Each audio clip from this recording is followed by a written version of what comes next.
उपासना शब्द का अर्थ है उप आसना। आसन यानी बैठने की जगह, उप यानी नजदीक। उपासना शब्द का अर्थ है भगवान के नजदीक बैठना। हम सिर्फ किसी मंत्र कहने को, मंत्र पठन करने को, नाम जो स्मरण करने को उपासना करते हैं, ऐसी बात नहीं है। उपासना मतलब है भगवान के नजदीक बैठना, यानी भगवान के गुणों के नजदीक बैठना। मेरे मन को भगवान के नजदीक बिठाने की कोशिश करना, कम से कम मेरी बुद्धि पूरी तरह से भगवान के शरण में लगाना।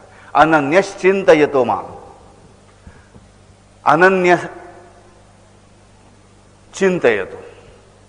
भगवान ऐसे नहीं कहते जो अनन्य भाव से मेरा मनन करता है, नहीं, क्योंकि भगवान श्री कृष्ण खुद जानते हैं, वो भगवान है, कि आदमी जो है इसका मन इतना चंचल है कि ये अनन्य भाव से भगवान की उपासना कर ही नहीं सकता।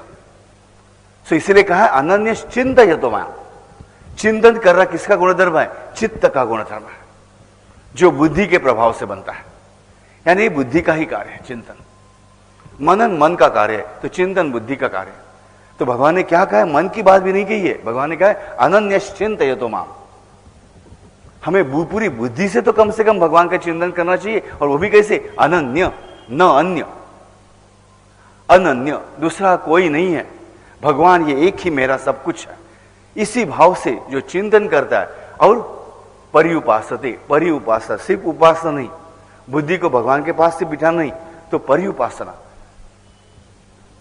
परि यानी राउंड, जो केंद्र बिंदु है उसके बाजू में जो वर्तुल बनता है। देखिए जो भी सर्कल बनता है, हर वर्तुल के लिए, हर सर्कल के लिए एक केंद्र बिंदु का होना आवश्यक है। ऐसे भगवान को केंद्र बिंदु मानकर जीवन का जो अपनी जीवन यात्रा चलाता है, जैसे जो सर्कमफरेंस है, परिघ जैसे कहते हैं, सर्कल जो है, सर्कल की जो लाइन है, ये उस केंद्र बिंदु पर निर्भर है, जो उस केंद्र बिंदु से समान अंतर पर है। देखिए सर्कल की महत्ता क्या है? उसका कौन सा भी बिंदु लीजिए, जो कौन सा भी बिंदु लीजिए, वो केंद्र बिंदु से समान डिस्टेंस पर है, जिसे हम त्रिज्या रेडियस कहते हैं। तो जो आदमी अपनी जिंदगी के हर मोड़ पर, हर पल पर भगवान से अपना जो रिश्ता है कायम रखता है,